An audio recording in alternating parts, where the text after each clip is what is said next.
ইলাহা ইল্লাল্লাহ আল্লাহর জিকির করবে যারা আল্লাহর প্রিয় বান্দা তারা আল্লাহর জিকির করবে যারা আল্লাহর প্রিয় বান্দা তারা আল্লাহর প্রিয় বান্দা যারা জান্নাত পাবে শুধুই তারা লা ইলাহা ইল্লাল্লাহ লা ইলাহা ইল্লাল্লাহ লা ইলাহা ইল্লাল্লাহ মুহাম্মাদুর রাসূলুল্লাহ। সকলে দুরূদ ইব্রাহিম পড়ি। আল্লাহুম্মা সাল্লি আলা মুহাম্মাদ ওয়া আলা আলি মুহাম্মাদ কামা সাল্লাইতা আলা ইব্রাহিম ওয়া আলা আলি ইব্রাহিম ইন্নাকা হামিদুম মাজিদ। আল্লাহুম্মা বারিক আলা মুহাম্মাদ ওয়া আলা আলি মুহাম্মাদ কামা বারাকতা আলা ইব্রাহিম ওয়া আলা আলি ইব্রাহিম ইন্নাকা হামিদুম মাজিদ। আলহামদুলিল্লাহ সুম্মা আলহামদুলিল্লাহ। আল্লাহ পাকের দরবারে লাখো কোটি শুকরিয়া জ্ঞাপন করছি যে মহান আল্লাহ রাব্বুল আলামিন আমাদেরকে এমন একটা কোরআনের বরকতময় মজলিসে আসার বসার এবং কিছু কথা বলার কিছু কথা শোনার তৌফিক দিয়েছেন। এজন্য সকলে অন্তরের অন্তঃস্থল থেকে কালিমাতুশ শুকর আদায় করি আলহামদুলিল্লাহ। আমি আপনাদের সামনে কোরআনুল কারীমের সূরাতুল বাকারার 208 নম্বর আয়াত তেলাওয়াত করেছি এবং রাসূল পাক সাল্লাল্লাহু আলাইহি ওয়াসাল্লামের অসংখ্য অগণিত হাদিস থেকে একখানা হাদিস মুবারক পেশ করেছি। উক্ত আয়াত এবং হাদিসকে সামনে রেখে সংক্ষেপে কিছু বলার চেষ্টা করব, আল্লাহ রাব্বুল আলামিন যদি তৌফিক দেন। আমি যে আয়াতে কালিমা তেলাওয়াত করেছি, আল্লাহ তাআলা বলেন, ইয়া আইয়ুহাল্লাযীনা আমানু দুখুলু ফিস-সিলমি কাফা ওয়া লা তাত্তাবিউ খুতুওয়াতিশ শাইতান। এই আয়াতের মধ্যে আল্লাহ রাব্বুল আলামিন ঈমানদারদেরকে ইসলামের মধ্যে পরিপূর্ণভাবে প্রবেশ করার আহ্বান করেছেন। এই আয়াতের মধ্যে ঈমানদারদেরকে ইসলামের মধ্যে পরিপূর্ণভাবে প্রবেশ করতে বলেছেন, কোন ইহুদি খ্রিস্টানদেরকে বলেন নাই। তাহলে এবার আসুন আমরা জেনে নেই ঈমান কাকে বলে। আমরা যে একটা কালিমা পড়েছি লা ইলাহা ইল্লাল্লাহ মুহাম্মাদুর রাসূলুল্লাহ, কালিমার দুইটা ভাগ। প্রথম ভাগ লা ইলাহা ইল্লাল্লাহ, পরের ভাগ মুহাম্মাদুর রাসূলুল্লাহ সাল্লাল্লাহু আলাইহি ওয়াসাল্লাম। এই কালিমার প্রথম ভাগে আল্লাহ তাআলা বলেছেন না, পরের ভাগে বলেছেন হ্যাঁ। আমরা দুনিয়াতে কোনো কাজ করতে গেলে আগে বলি হ্যাঁ, পরে বলি না, আর আল্লাহ আগে বলছেন না, পরে বলছেন হ্যাঁ। কেন এই কথা বলছেন আল্লাহ? কারণ দুনিয়াতে আমরা যদি মধু বই করতে যাই, মধু যেই পাত্রের মধ্যে রাখবো, মধু রাখার আগে ওই পাত্রটা ভালোভাবে পরিষ্কার করতে হবে। ঠিক তেমনি ভাবে আল্লাহ রাব্বুল আলামিন কোরআনুল কারীমের মধ্যে বলেন, قد تبين الرشد من الغي فمن يكفر بالطاغوت ويؤمن বিল্লাহ। আল্লাহ বলেন বিভ্রান্তির পথ থেকে সত্যের পথ প্রকাশিত হয়ে গেছে। পরের অংশে বলেন ফামান ইয়াকফুর বিত-তাগুত ওয়া ইউমিন বিল্লাহ। এই আয়াতের ব্যাখ্যা কি?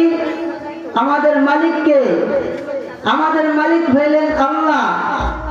এই আয়াতের ব্যাখ্যা হইল ফামান ইয়াকফুর বিত-তাগুত। এই কথা বোঝার আগে আরেকটা বিষয় জানা দরকার। আমরা যে কালিমা পড়েছি লা ইলাহা ইল্লাল্লাহু মুহাম্মাদুর রাসূলুল্লাহ, আগে ঈমানদার হইতে গেলে, ঈমান গ্রহণ করতে গেলে আগে কাফের হতে হবে। কাফের হতে কথা বলেছি, কিন্তু শুনতে আপনাদের কাছে হয়তো অন্যরকম লাগতেছে যে ঈমানদার হতে হলে আগে কাফের হতে হবে। কিভাবে কাফের হতে হবে?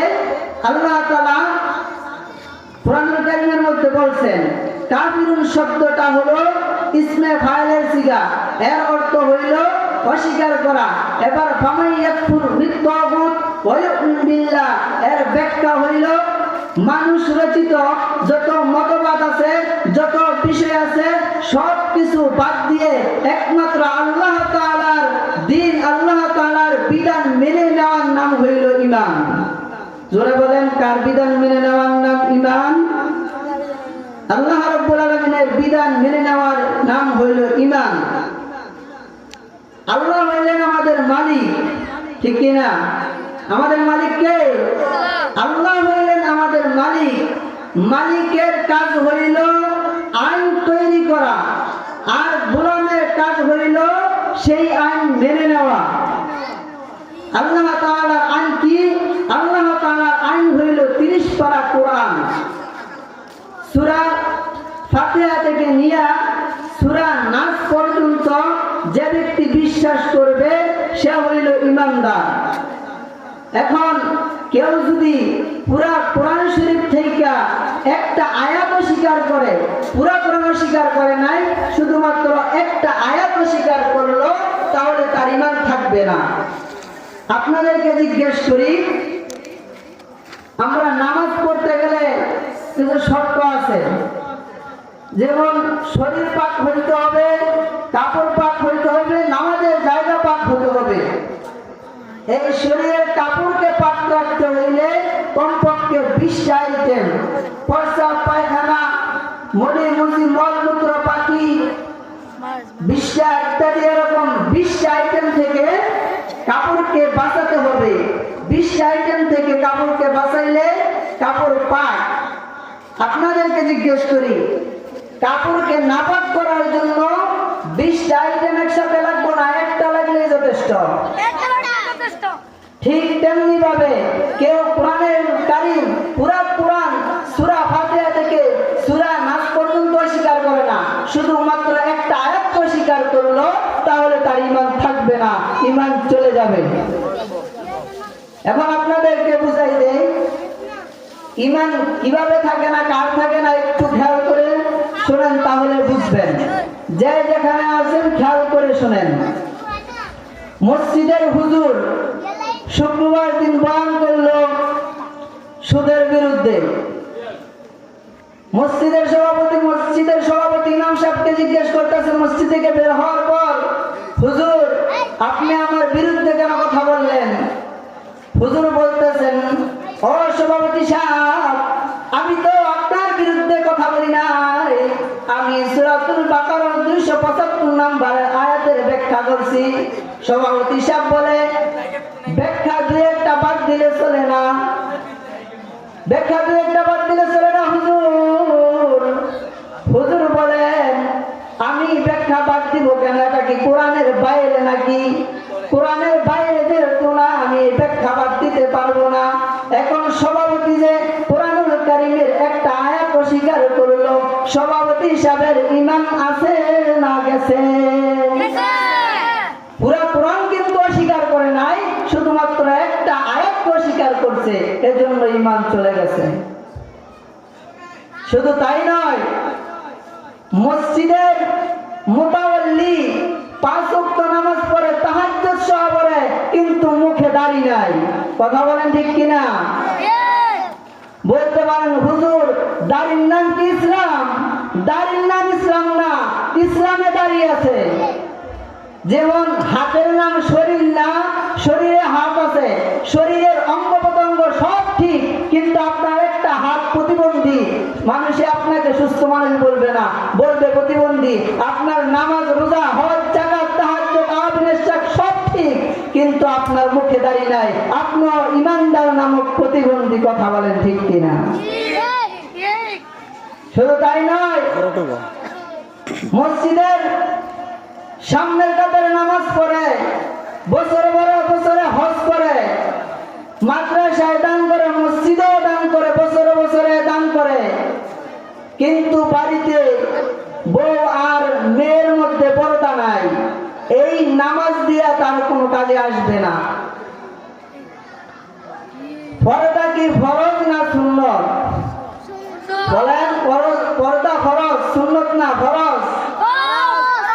নামাজ ফরজ দিনে 5 বার, রোজা ফরজ বছরে 1 মাস, যাকাত ফরজ বছরে 1 বার যদি যাকাত দেওয়ার